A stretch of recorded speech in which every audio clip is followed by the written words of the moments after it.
Well, Sam, welcome to the show. I am so very excited to have you on today. And Sam, why don't we start things off by giving our listeners a little bit of a background on who you are and what you do? Well, I've kind of had a crazy career.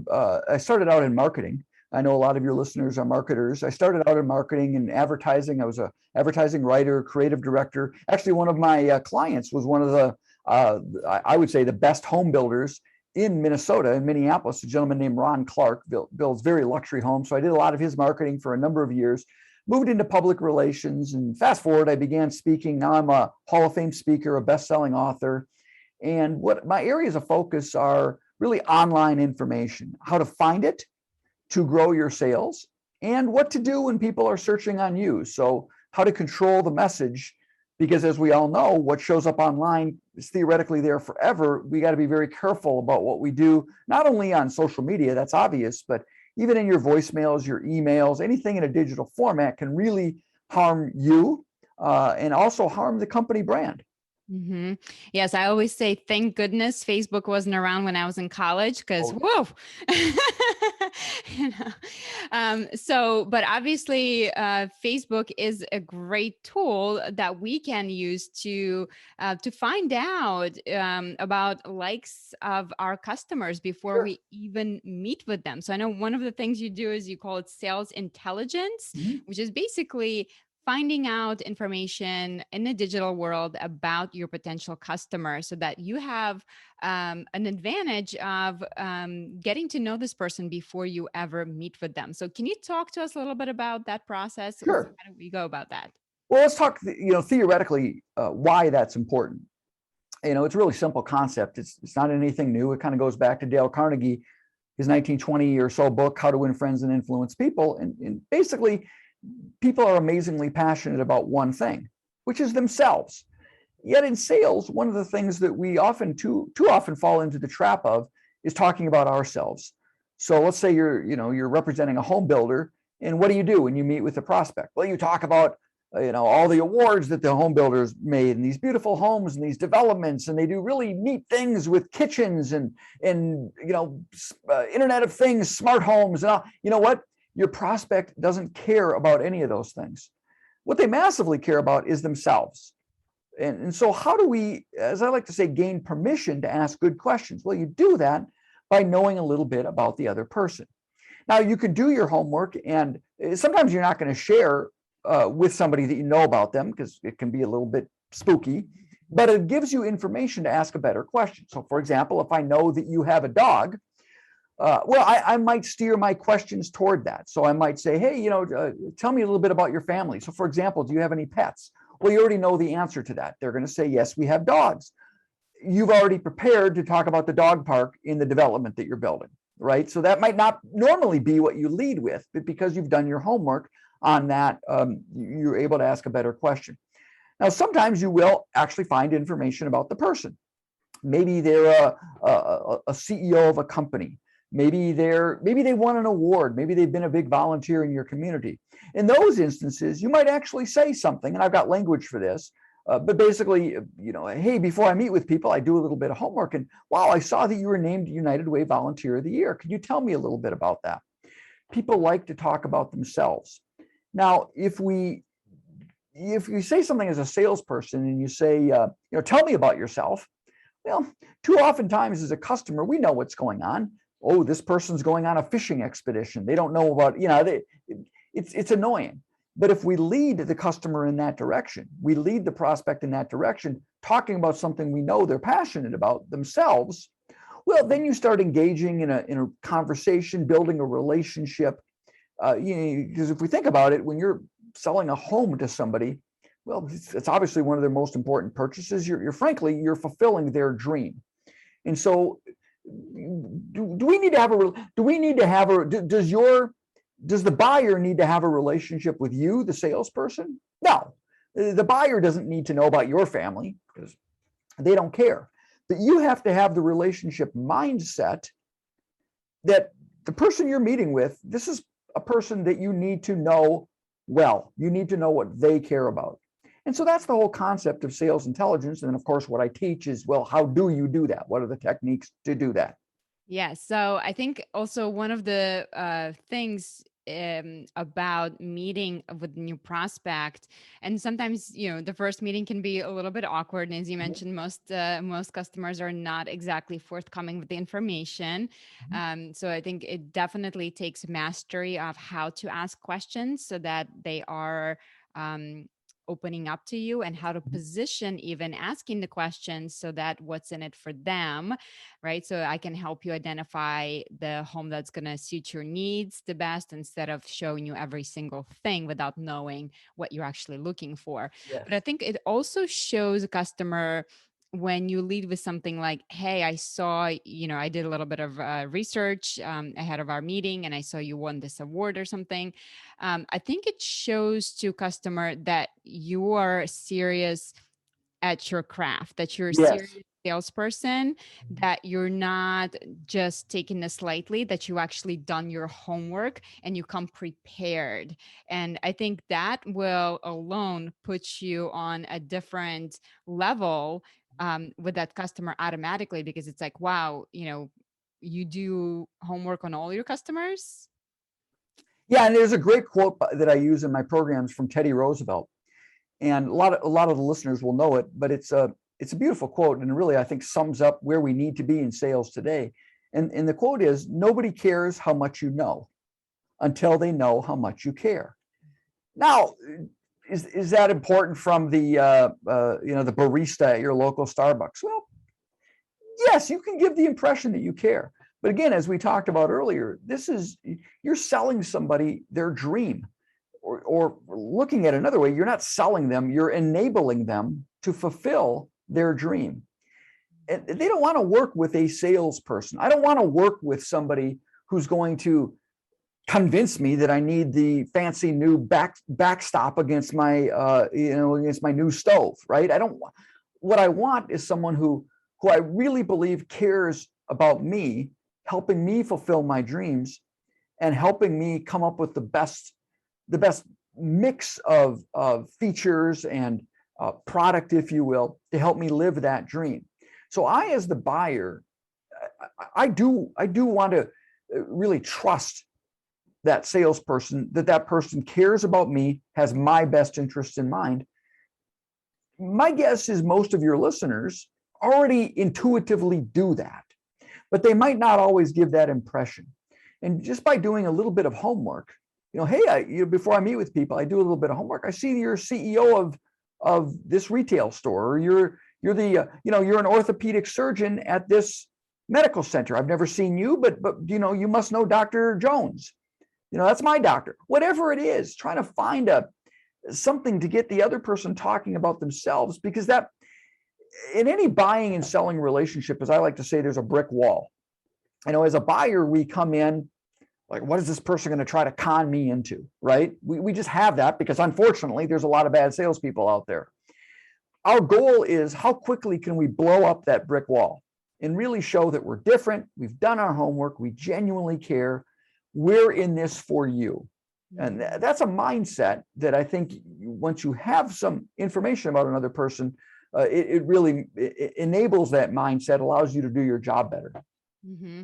So yeah, 100% agree with you. And obviously, with today's technology, Facebook, Instagram, Google, finding out about that person is pretty easy. So, do you have a process that Sure. you can share with us that we should follow? Because obviously, we also don't want to go down a rabbit hole of. Right. So unfortunately, Facebook is the greatest source of that kind of personal information, but because of the privacy issues that Facebook has faced over the last few years, it's a really bad search engine. So there's a lot of techniques that I teach about how to search in Google, and I can share those with you, but unfortunately, none of them work in Facebook. What I mean is, if you're looking for Joe Smith in Dallas, good luck, right? Now, if you're looking for Joe Bafutnik in Dallas, you're probably going to be pretty good. If you're looking for Joe Richter, who is an owner of a company in Dallas, you can usually do that in Facebook. And so what you need to do is put in the person's name, just put in their name, and then just add in another word, the city that they live in, maybe the company that they work for, and hopefully you can stumble across their Facebook page. Once you do that, there's no problem following somebody as well, connecting with that individual. But certainly you ought to be looking at their photos, looking for things. Do they have children? Do they have pets? What are some of the things that they might be interested in? Because again, that's going to help form your questions. Now, you got to be careful with Facebook. I think it's a little spooky, a little weird, frankly, to say, hey, before I meet with people, I do a little bit of homework and I've been spying on you on Facebook and Instagram and I looked at your TikTok videos. That's a little weird. So in that instance, if you are fortunate enough to find somebody on Facebook, that's the kind of information I keep to myself. You don't, just because you have information doesn't necessarily mean you have to share it, right? Now, the other good one is LinkedIn. Now, LinkedIn, you can use some of the techniques that I teach in how to search. So simple technique. Put the person's name within quotation marks. Why is that important? Because if I'm looking for Sandy Jones, I'll just use that as an example. Or let me come up with two first names. So Sandy Joseph. Maybe there's somebody named Sandy Joseph, Sandy first name, Joseph last name. Well, if I go into LinkedIn and I type in Sandy Joseph, I'm going to get millions of results. Some of them are going to be Sandy Joseph, but I'm also going to get Sandy Smith, and I'll also get Joseph Jones. Because when you just type in words within any search engine, the search engine is treating those words as an and, meaning those words must be somewhere on the page, just not in any order. But if you put put a proper noun within a quotation mark, then you're telling any search engine, other than Facebook, unfortunately, that the words within quotes must be in that exact order. Then you'll type in a company name or a city name, and you'll most likely find the individual. So I usually start with LinkedIn. By the way, because most people have a LinkedIn photo on their profile, that makes it much easier to find the right Joe Smith in Dallas, because at least we know what they look like on Facebook, when we're on Facebook and Instagram. We're going to look at somebody's LinkedIn profile, and we're going to see where they've worked, maybe some awards they've won, activities they've involved with, maybe some of their posts. Now, I think it's perfectly fine to say to somebody, hey, before I meet with people, I'd like to do a little homework. I was on your LinkedIn profile. There's no spookiness about that. I mean, we have a LinkedIn profile because we want strangers to look at us. So I think that is okay. Another source is a website called You Got the News, YOUGOTNEWS. Now, most people aren't going to have news articles about them. But again, if you're selling some very large homes, multi-million-dollar homes, it's likely that your buyer has had an article written about him or her. And so you might want to find a news article. Again, it might be about a charity they're involved with. It might be, maybe their company was featured, they won an award. Those are also fair game to say, hey, before I meet with people, I like to do a bit of homework. I saw that article in the local Poughkeepsie Times where you won the golf tournament. Congratulations. So those are just a couple of techniques that you can use. Yeah, and I think especially if you're going to look somebody up on LinkedIn, you kind of almost have to tell them that, hey, I did some research, because unlike Facebook and Instagram, when you look somebody up on LinkedIn, they can actually see typically. Yes, correct. That, right? Somebody is looking. But here's the crazy thing. It's stunning how many salespeople don't look at somebody's LinkedIn profile. I mean, I'm a best-selling author and I'm a Hall of Fame speaker. I probably get 5 calls, emails a week from a salesperson saying, Sam, as a best-selling author, have you ever thought about turning your intellectual property into a speech? Or vice versa. As a Hall of Fame speaker, have you ever thought about writing a book? Come on, just go to my website, go to my LinkedIn profile. That one is easy. So I think it's refreshing, frankly, if someone says, hey, I looked at your LinkedIn profile and I see that you, for example, I see that you used to work at Widget Corporation. Do you know Sally Jones over at Widget Corporation? Well, of course I know Sally. We just sold her an amazing house. She loves it. Feel free to call Sally and ask her what she thinks. So we're looking for those connections, those conversation points. Yeah, that's a good one with employment, because typically if you have a big community and it's located near a large employer, like I remember I was selling in one particular community and it was like every other prospect was coming from this company. And so we were trying to find ways to get in with HR to give them information, because there were so many people coming in from the employment. And so, that helps to say like, oh, I saw you works, here. It's not only convenient commute, but also guess what? A couple of your coworkers have already bought here. So Exactly. And it's sharing those names, sharing those ideas, and again, doing your homework. That it seems so obvious, but so few salespeople actually do it, that when you do, it's really refreshing. And it is, again, all about connections and relationships, and the information's at our fingertips. Just people don't take the time. It doesn't take a lot of time, but take the time to do it. Yes. And I think, Sam, most importantly, as you mentioned, is to not make it creepy, right? So you have to really be cognizant about what type of information you want to disclose and what type of information you just want to keep in the back of your mind, and maybe stir the conversation that way, knowing that, yes, they have a Right. dog. Yes, they have a family, or maybe they were recently divorced. It's like, what's the reason Right. for your move? So see And if you're you not going to say that you know that, right? right. You know, Exactly. I was looking on Facebook and I see that you have 2 young children. That's weird. Or hey, Joe, congratulations on the 3rd divorce. You think they'll get it right this time? That's weird. But if you have that information in the back of your head, it allows you to form those better questions. Yeah. So instead of saying, tell me a little bit about what you're looking for in a home. If I know somebody has young children, I'm just going to start out with, hey, this is a great community for young children. Do you have any children? Well, you already know the answer to that. Mm-hmm. Yeah, it makes sense. What about the flip side of that? Sure. As a salesperson, you have to be aware that customers are probably doing the same thing to you.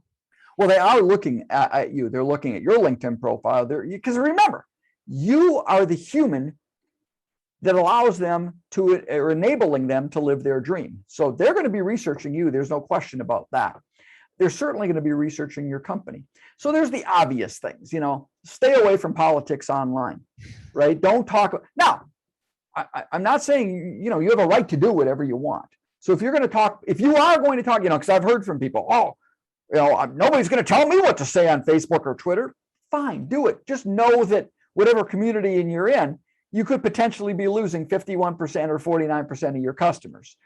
As long as you're comfortable with that, go ahead and do it.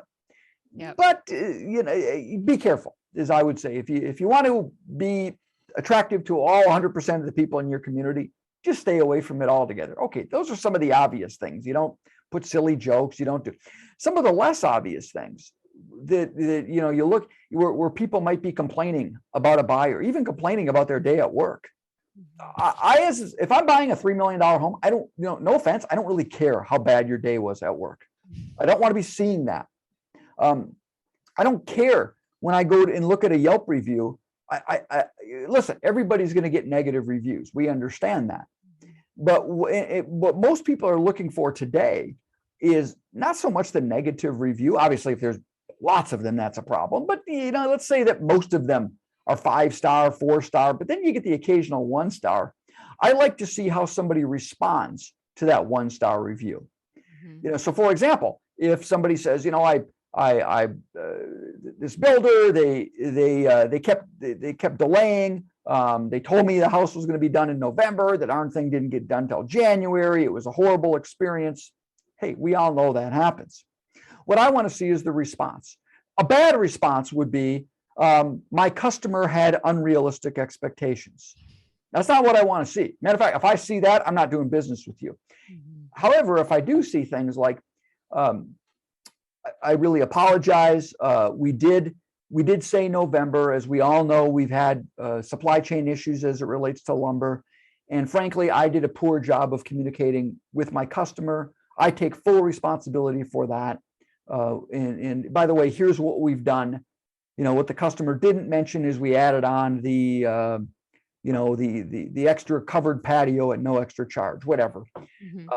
But my point is how you respond. And I think the best response is taking responsibility or accountability for what happened. Even if it wasn't your fault, you can always even if it was 100% the customer's fault, you can always take accountability for not communicating effectively.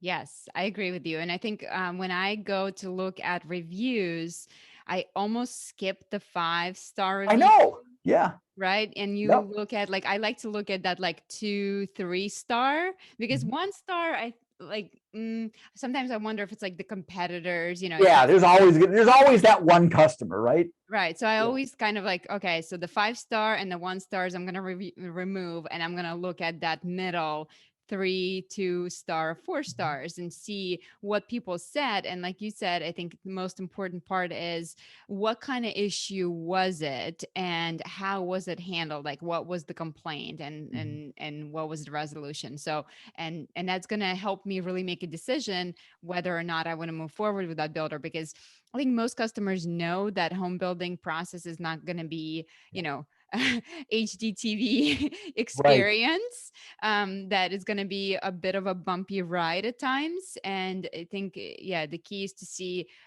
is home builder actually address the issues? How do they address those issues? And that's going to tell you a lot. That's right. And again, it's really, if you can just remember this, never blame the customer. Even if the customer,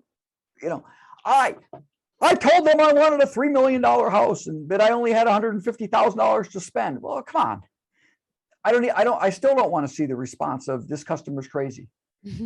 I want to see the response of, I did a poor job. I take accountability for not communicating effectively with this customer on realistic expectations. Because as we know, again, this home building process there's so many things that are delayed, that are out of your control. And certainly there are unrealistic expectations from the buyer's perspective. And so just be honest with that. I mean, really, just be honest and take accountability. And I think that goes a long way toward enhancing your reputation, your online personal brand. And by the way, it's not just limited to Yelp reviews, because it could be how you respond to an email. Well, Sam, my emails are super secret private. No, they're not. People take screenshots of emails and put them on Instagram, put them on social media. My voicemails are private. No, they're not. Nothing in a digital format is private. So just assume, and it's a little scary, but just assume that anything you put in a digital format, email, voicemail, social media, blog post, even if you think it's super duper private, it's not, because anybody can forward it. Anybody can grab a screen grab. You could become a YouTube sensation really quickly. We don't want that. So just always assume that you're being watched in any digital format. Yes, I cannot agree with you more on that one. And especially if you are trying to communicate something to a customer that's like maybe extra sensitive or somehow could either be misinterpreted or like backfire, I always say like, hey, just pick up the phone Absolutely. and hold them, right? Because Right. when you're on a phone call with somebody, it's a lot easier to communicate bad news when you can hear their response instead of email, because as we know, communication, I forgot, what was it, like 60% it's nonverbal. Yeah, it's nonverbal, but it's simple. Like it's how I do my eyebrows, right? And then, or the better one is tone of voice, really. Exactly. It's the example I'll use is, hey, you're kind of a jerk. Hey, you're kind of a jerk. Now, if I send you a text message, hey, comma, you're kind of a jerk, period. Which one do I mean? Oh, I put a smiley face on there. No, that doesn't, it's too much left to interpretation when you take out the nonverbal, when you take out the tone of voice. So you're exactly correct on that. Pick up the phone. Yes. So obviously, as an employee of the company, as a salesperson, we have to worry about our personal reputation online. And, I always say, like, do an audit of your social media, like look back and see it from the eyes of the customer. Like if somebody is looking for you online, like what are they going to see? And if it's something that you don't feel comfortable with, probably remove it. Yes. As an employer, you obviously have, bigger things to worry about, because it's not just an employees you have to worry about, but the company reputation as a whole. Yes. So is there, are there like any best practices that you can share when it comes to controlling our digital reputation? Obviously, you already mentioned responding to negative reviews. Is there anything else that you think that's important?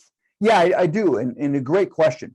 Actually, as an employer, you have a lot of control about what your employees can be posting on social media, but you also have to be really careful. What do I mean? Now this is not going to apply to most home builders, but the National Labor Relations Board, which usually covers union shops, but it's kind of the de facto, if whatever the NLRB says, a judge will hold that up, as precedent.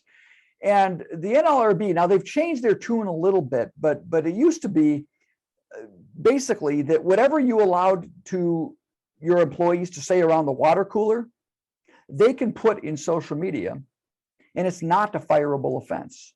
Meaning, if you allow your employees to sit in the lunchroom, hopefully someday we'll all be sitting in the lunchroom again, but let's just pretend we're in a lunchroom.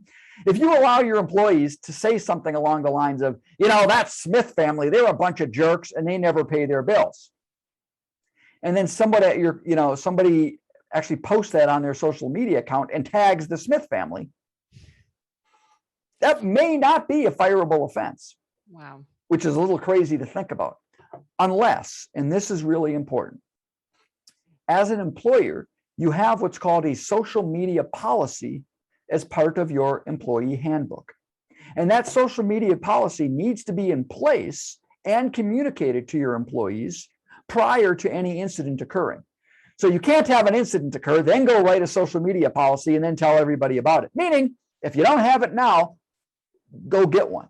Now, how do you get a social media policy? Well, there's a really cool thing. Go into Google, as I mentioned, put it in quotes, put social media policy template, and there's a bunch of them out there that you can use. Now, certainly you're going to want to run it by your HR department, your attorney. But in general, what you want in the social media policies, you don't want it too broad, you don't want it too narrow, but you basically need to say things like you're not allowed to disparage. Frankly, you're not allowed to talk about anything related to the company on your social media profiles. If you have that in place beforehand and it's communicated, it can actually be a fireable offense. You still might, get taken to court by your employee, but if you have that social media policy in place and it clearly states you're not allowed to talk about our customers, and here's the post, Your Honor, where they're calling the Johnson family a bunch of jerks, that's a fireable offense. You're probably, again, I'm not an attorney, so I'm probably getting this a little bit wrong, but in general, you're probably going to be okay as long as you have that social policy in place beforehand as a part of the employee handbook, and it's been communicated to everybody in the office. Yes, it's so important to have that conversation with your employees, especially as social media becomes an important tool when it comes to marketing the properties, and so many on-site agents as well as online salespeople utilize social media to promote their communities. And so when you promote those communities, and I'm all for it, I think it's great because we all should be generating our own traffic, and we should all be contributing to really I think it's like a new level of the referral business, right? Like my Yes. personal circle, so that gets multiplied 10 times on social media. And so you just have to really be careful if you are using it to promote the community. And in fact, you have an open profile that anyone can access, that you are very, very careful about posting anything, especially as you mentioned, Sam, about politics, because I know so many people that still post about politics. And it's just boggles my mind because you're not going to change anyone's mind. You'll never know if you lost business. Yes. Nobody's going to call you and say, I was going to work with you, but based on that post you made the other day, I'm not going to anymore. Nobody's going to communicate. But what they will do is they'll say, I don't like this person. I'm going to go a different direction. Frankly, if you as a salesperson ever hear the phrase, we decided to go in a different direction, you need to think, well, why was that? What did you do? Another thing on social media too, as it relates to houses, and I hope this is pretty obvious, but sometimes in our enthusiasm, we lose sight of the obvious. And that is taking a picture of the home, saying, hey, just sold this to Susie Johnson, and post that on social media. You make sure you have permission, because in today's world, we don't know. I mean, it could be anything as bad as Susie's moved from a across the country because she needed to get out of a bad situation and she prefers that nobody knows where she is. It could be that, or it could be they just don't, they're very private people and they don't want that information on social media. So I think that is pretty obvious. Ask for permission. But sometimes in our enthusiasm, we can, and because it's so easy, we forget that taking that picture, tagging somebody, it's available to the world. Yep. Yeah. So I personally on my accounts, I don't allow people to tag me. So I have an option to review that before I add that tag, which I think is a good idea. Yeah, for sure. For everyone, right? Because you never know. Like, especially sometimes it boggles my mind, especially for people who are not active on social media, like they just have an account, but they post like once a year, and then you go to their page and they're tagged in like, marijuana this or like some crazy stuff, and they have no idea that they're being tagged in that. That's and right. It's just spammers basically using their account to post to the world. Yeah. And so that always makes me cringe. And so, yeah, so if you don't know what the policy is, or where to find that information, just check your settings and maybe adjust that so that you cannot be tagged. And if you are tagged, you have to approve that. I would say the other thing that, again, I'm a focus group of one here, but from an observer on social media, when I see other agents, when I see home developers, salespeople doing the humble brag, which is, so honored to sell another house, I don't care. You think that that's good for your brand, make it about your customer, not about you. Make it about the development, not about you. Make it about the company, not about you. And there's ways to do that. There's ways to ask your customers to write and tag you, right?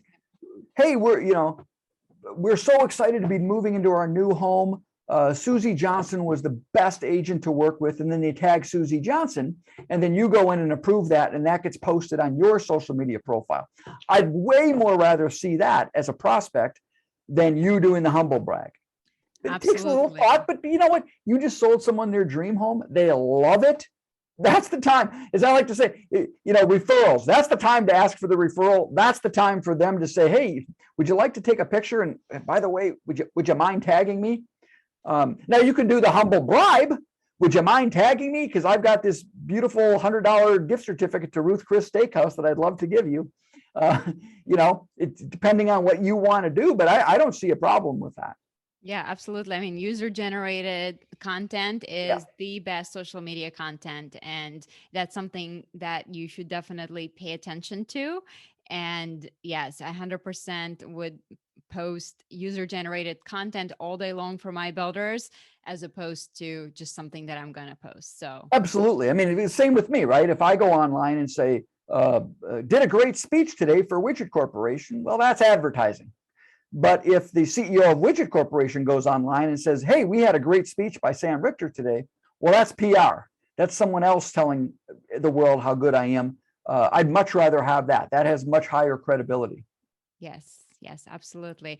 Well, Sam, on that note, as we wrap things up, is there any last minute advice that you can offer to our listeners, whether it comes to, social media, researching somebody, or managing our own digital reputation? Any last thoughts? Well, again, I think it's really comes down to spending, I call it the 3x5.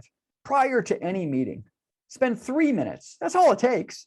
3 minutes trying to find 5 pieces of information, or 5 minutes trying to find 3 pieces of information. Again, we're looking for something to ask a better question.